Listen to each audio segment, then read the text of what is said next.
Madame, Messieurs, bonjour. Merci de nous rejoindre pour votre magazine La Parole est à vous. De ce mercredi 20 octobre 2021, le gouvernement est déterminé à mettre à profit les compétences de la diaspora ivoirienne pour le développement socio-économique du pays. Le ministère d'État, ministère des Affaires étrangères, de l'intégration africaine et de la diaspora a initié depuis 2020 un plan d'action de mobilisation et de valorisation des compétences des Ivoiriens vivant à l'extérieur. Selon vous, quelle devra être la contribution de la diaspora dans le développement de notre pays? Deux numéros pour nous joindre, le 27 20 21 44 48 ou le 27 20 24 27 87. Et puis notre ami bien sûr Alain Mouo se trouve aux côtés de Valentin Kwasi qui assure bien sûr les manipulations techniques. Vous pouvez donc appeler à ces deux numéros bien sûr et participer à cette émission. Mais déjà vous êtes très nombreux à réagir sur Facebook. Nous allons donc nous faire un grand plaisir de vous lire quelques commentaires. D'abord, on a notre auditeur Kwadio Daga Francis qui nous dit que la contribution de la diaspora devra être, selon moi, axée autour de l'investissement et de la formation. Monsieur Grégoire Yaoukoudan, il s'agira pour les Ivoiriens devenus pour la plupart des binationaux vivant à l'extérieur, précisément dans les pays occidentaux, d'investir dans des activités génératrices de revenus. L'État devra les accompagner en réduisant leurs impôts. Et puis Albert Kwame de Kaliton-Guessan nous dit que cela nécessite une campagne de sensibilisation envers les Ivoiriens de la diaspora en leur montrant la nécessité d'investir dans son propre pays. Voilà ce que nous dit notre ami. Et puis, au standard maintenant, nous avons monsieur Yao Alexandre qui nous appelle de l'autoroute du Nord. Bonjour. Bonjour, chef. On vous écoute. Tout d'abord, je vous remercie. Bonne émission. Merci beaucoup. Tout cela a permis que nous prions Dieu que c'est ça une continuité. Ça fait partie de l'évolution. Et cela aussi, ça, à travers la Côte d'Ivoire sera respectée dans tous les cas et dans tous les lieux aussi. D'accord. Parce que nous sommes dans un pays vraiment, c'est un carrefour. Donc, il faut que dans l'évolution, la Côte d'Ivoire avance. D'accord. Je vous remercie, bonne émission et bonne journée. Merci, bonne journée à vous. Sur l'autoroute du Nord, monsieur Yao Alexandre. Monsieur Félix Oko Richard, bonjour.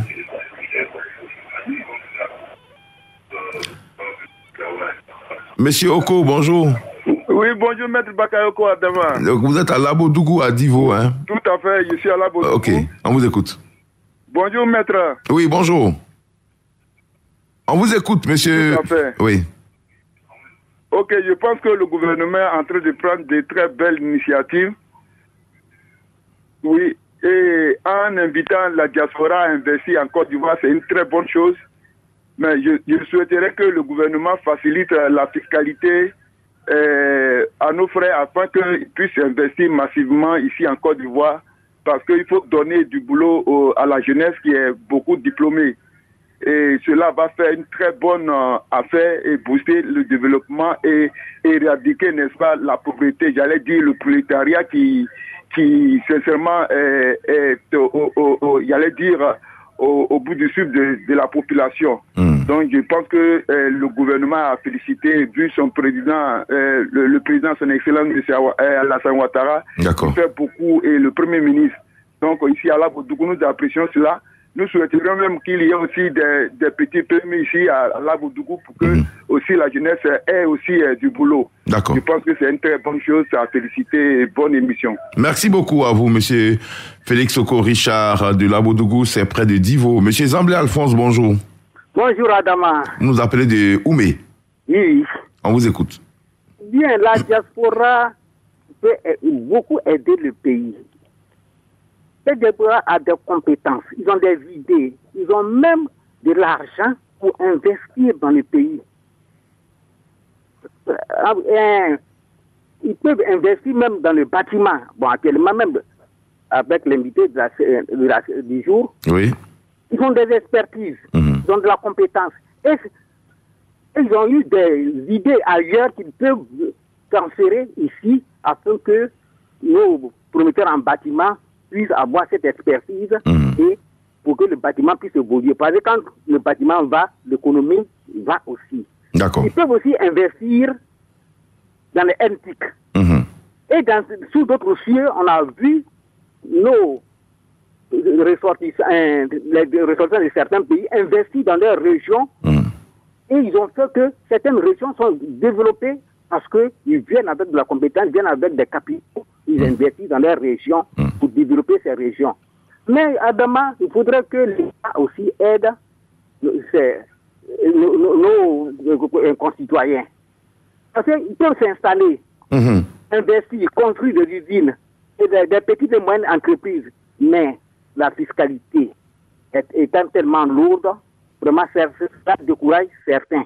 Et ils ne peuvent pas vraiment investir dans le pays. Ils ne peuvent même pas construire des petites et moyennes entreprises pour que le chômage puisse baisser. Parce qu'au niveau de la jeunesse, le chômage vraiment est grandissant. Mais s'ils viennent investir dans le pays, ça crée des emplois. Et nos jeunes ils peuvent employer leurs jeunes frères. Alors, il faudrait que l'État puisse les aider. Il faut, dans la constitution des dossiers, et surtout dans la fiscalité, en faisant cela, ça peut les attirer et peuvent investir dans le pays pour que l'économie puisse aller de l'avant. À demain. D'accord. Ma contribution. Merci et bonne émission. Merci beaucoup à vous, M. Zamblé Alphonse de Oumé. On retrouve M. Danyogo Yaya qui est à Dabakala. Bonjour. Bonjour, M. Adama Bayogo. On vous écoute. Bonjour, toute la Côte d'Ivoire. Allez-y. D'abord, je voudrais féliciter la diaspora ivoirienne. Pour que cette diaspora puisse investir dans notre pays et dans leur pays, la première condition d'abord, c'est de maintenir la paix et renforcer la cohésion sociale. Ensuite, il faudrait une sensibilisation large de cette diaspora. Et je voudrais demander au gouvernement de Côte d'Ivoire de diminuer la fiscalité et de continuer d'assainir l'environnement social.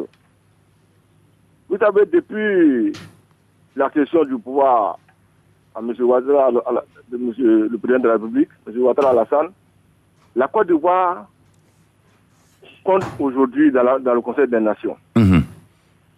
Et je voudrais demander à diaspora de venir investir dans l'immobilier, de nous aider à construire les écoles, à investir dans la jeunesse et encore à ne pas oublier leur village. Parce qu'un cadre, pour que vous puissiez parler d'abord, il faut d'abord construire, pour pouvoir construire dans leur village. Donc je demande à notre diaspora de venir investir en Côte d'Ivoire et au gouverneur de Côte d'Ivoire de leur faciliter l'installation, de leur faciliter l'investissement en Côte d'Ivoire. D'accord, c'est bien.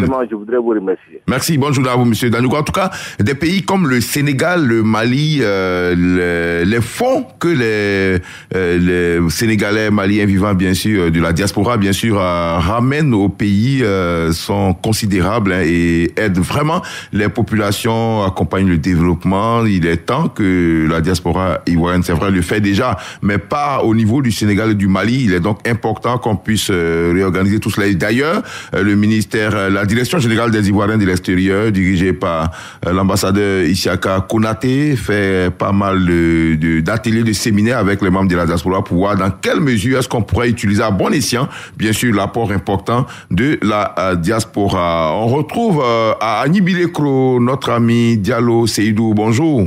Oui, bonjour Adama Barayogo. On vous écoute. Je pense que ce n'est pas le cas. C'est la population qui ne facilite pas la tâche. Je connais des amis qui sont venus, ils ont acheté des terrains, ils ont construit des usines. Mais pour finir, la jalousie, les propriétaires terriens, ils ont tout payé. Vers la fin, ils disent que non, une partie n'est pas d'accord. Le monsieur a fini d'investir déjà. C'est le tribunal. Mais pour finir, les gens sont découragés. Alors que la politique au Mali ou au Sénégal, c'est l'État qui vous donne le terrain si vous voulez construire l'usine. La réserve administrative, là, on vous donne pour faciliter la tâche. Sinon, ça, le Mali ne peut pas vivre, le gouvernement n'a pas d'argent. C'est la même situation au Sénégal. Au Sénégal, oui. Et au Libéria, du Georges Weah. Donc, les propriétaires terriens ici en Côte d'Ivoire, ils créent énormément de problèmes. Ici à Imleko, il y a un monsieur qui est venu acheter 16 hectares. Mais ils ont créé des problèmes vers la fin, alors que le monsieur avait tous les documents. Hélas. Donc, il faut que... C'est une bonne chose, Madame le ministre des Affaires étrangères. Elle va se battre partout. Mais il faut que ce côté-là, le gouvernement prenne des... Il y a les réserves administratives. Celui qui veut investir, on vous donne... Là, il n'y a pas de problème. Adama. D'accord. On se retrouve le mardi prochain, si Dieu le veut. D'accord. Pour les 60 ans de Radio Côte d'Ivoire, en tout cas, on sera très heureux de vous compter parmi nous, chers fidèles auditeurs de Radio Côte d'Ivoire, là-bas à Annie Bilekro. On part à Blény-Menouin, retrouver M. Seigneur Rigan. Bonjour. Bonjour Adama. On vous écoute. Et Adama, vraiment c'est très salutaire. Parce que moi, la manière que le président de la République travaille, ça me plaît. Qu'est-ce qui me plaît? Parce que le fait de prendre le fils de chaque région pour être le conseil régional, c'est très salutaire. Mais écoutez, les gens de la diaspora, vous avez la chance. Moi, je suis là, je dénonce ce qui n'est pas normal. Mais venez à l'aide quand même de notre conseil régional. Vous voyez, il y a des collèges qui sont construits, collèges de proximité, sans l'eau, sans courant. Mais venez à notre aide. Mais vous ne faites pas votre devoir. C'est pas normal. C'est pas le seul président du conseil régional qui va se rappeler, qui va penser, je vais faire ça, je vais faire ça. Donnez-lui le pouvoir, donnez-lui la force pour qu'il travaille quand même dans sa région. Mais c'est très normal que moi je sois là, je vous rappelle quand même, vous dites, ah, Seigneur Riga avait dit ça, conseil président, il faut faire ça. Notre collège de Blény-Menouin n'a pas de l'eau. Parce qu'un collège sans de l'eau, c'est comme un IFA point. C'est pas normal. Donc, je salue le président. D'accord. Je continue sur ce chemin. D'accord. C'est ma contribution. D'accord. Alors, pour ceux qui viennent de nous prendre en marche, vous rappelle le sujet du jour. Le gouvernement est déterminé à mettre à profit les compétences de la diaspora ivoirienne pour le développement socio-économique du pays. Le ministère d'État, ministère des Affaires étrangères, de l'intégration africaine de la diaspora a initié depuis 2020 un plan d'action de mobilisation et de valorisation des compétences des Ivoiriens vivant à l'extérieur. Selon vous, quelle devra être la contribution de la diaspora dans le développement de notre pays? 2 numéros pour nous joindre, le 27 20 21 44 48 ou le 27 20 24 27 87. Et nous avons la chance d'avoir bien sûr une auditrice qui nous appelle de très très loin, bien sûr de Napoli, c'est dans le sud de l'Italie. Fatou Diako, bonjour. Bonjour, monsieur Bakayoko. Alors, vous vivez depuis plus de 20 ans maintenant en Italie. Vous êtes ivoirienne, ressortissant de Ouagayo, et vous avez une association là-bas qui aide les Ivoiriens, mais surtout, vous menez des actions en donnant, bien sûr, vous faites des dons aux hôpitaux, tout cela. Alors, ce sujet, vous qui êtes en Italie, comment est-ce que, d'abord, quel est le niveau de contribution au développement de la Côte d'Ivoire? Est-ce que vous y pensez quand vous vous rencontrez là-bas, la diaspora ivoirienne en Italie, par exemple? Mais bien sûr, mais la diaspora est déjà, comment je peux dire, la diaspora déjà contribue beaucoup au développement de notre pays. N'oubliez pas que c'est nous qui nous occupons de nos neveux, nos mamans, nos grands-pères, nos grandes-mères, et surtout les villages, comme on l'avait dit auparavant. Moi, je fais beaucoup dans la coopération. Je m'occupe des hôpitaux, des handicapés, des femmes et des enfants. Et nous avons aussi beaucoup de difficultés au niveau de la Côte d'Ivoire, parce que nos autorités ne sont pas disponibles à nous accompagner dans nos parcours. Moi, je parle de mon parcours personnel, parce que quand il s'agit de la coopération, c'est-à-dire la collaboration entre deux nations, et nous avons besoin que les papiers soient signés de la part de l'autorité locale.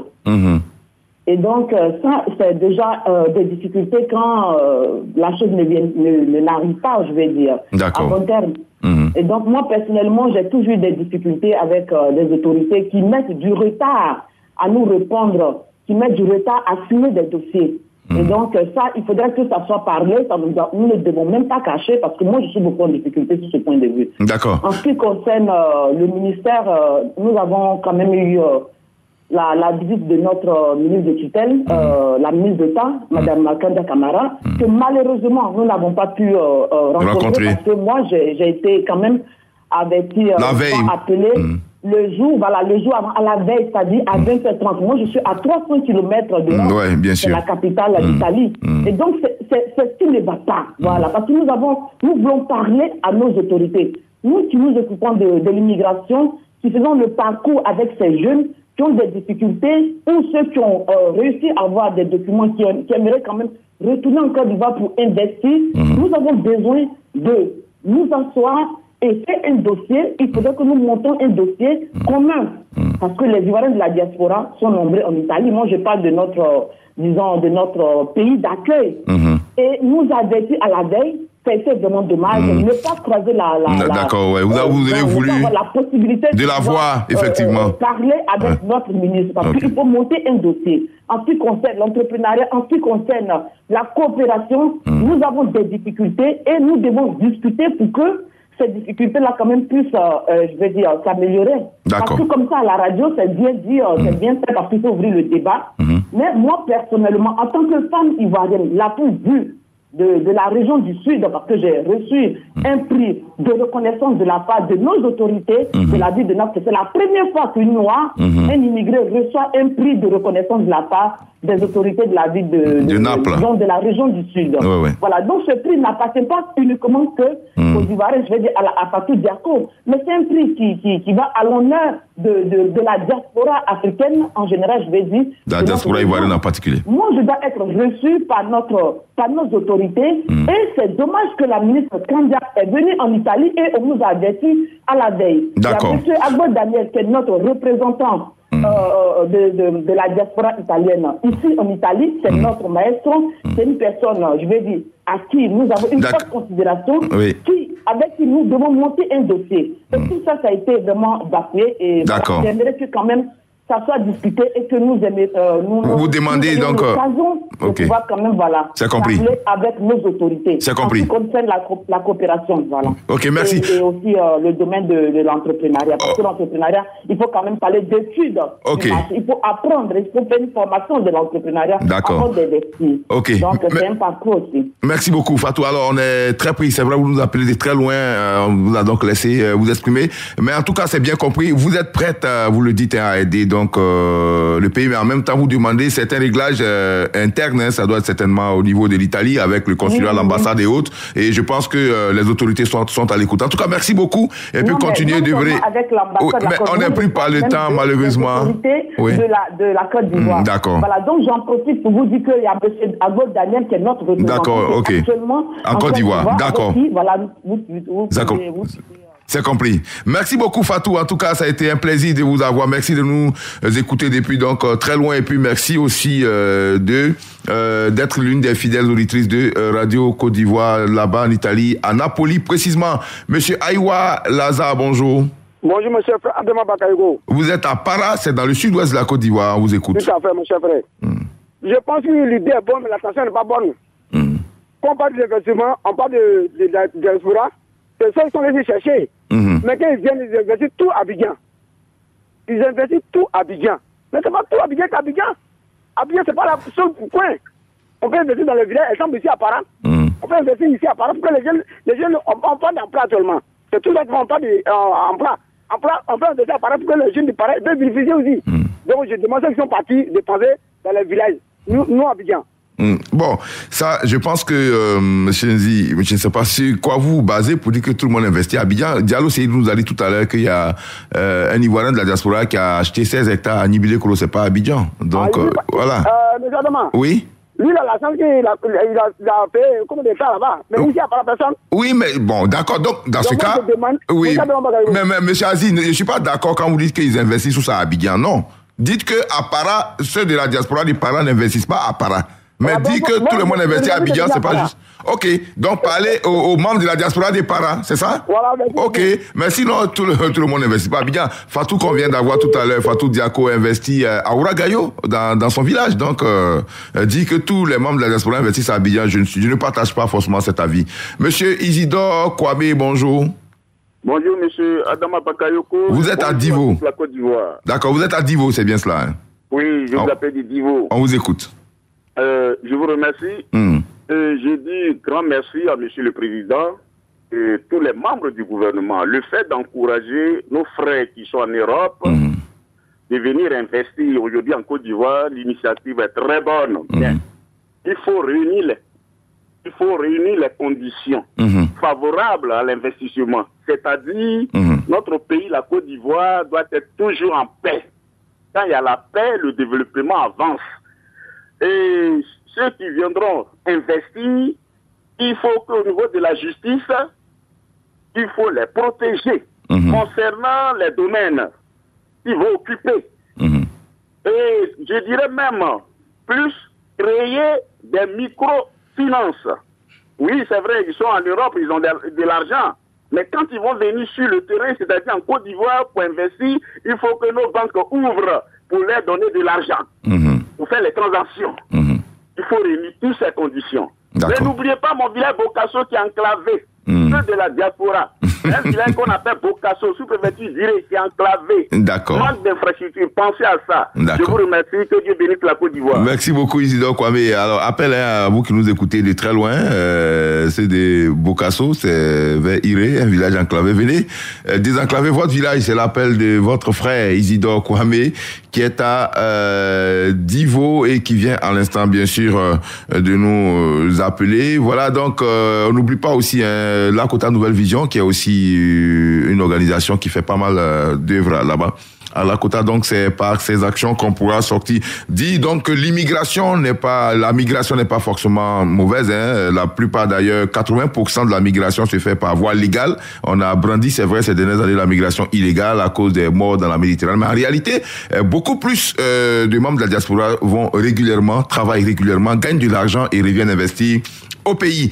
Ainsi donc s'achève ce numéro de La Parole est à vous. Demain matin, vous avez rendez-vous avec Abou Sila. Moi, j'aurai beaucoup de plaisir à vous retrouver lundi prochain. Et puis, tenez-vous bien, du lundi jusqu'à vendredi la semaine prochaine, on parlera uniquement des 60 ans de Radio Côte d'Ivoire, vos plus grands souvenirs, les animateurs, les journalistes qui vous ont marqué, les émissions que vous avez aimées pendant toute la semaine prochaine. Donc, on sera prêt pour le 60e, car on l'a dit hier, tout le monde a 60 ans. Valentin Kwasi a 60 ans, Alain Mou a 60 ans, Denise de la Fafiette a également 60 ans, il vient de me le dire, et puis Didier Fandé, sans oublier votre serviteur. Rendez-vous demain matin avec Abou Sila. Moi, j'aurai... Radio Côte d'Ivoire, Abidjan, 88.fm.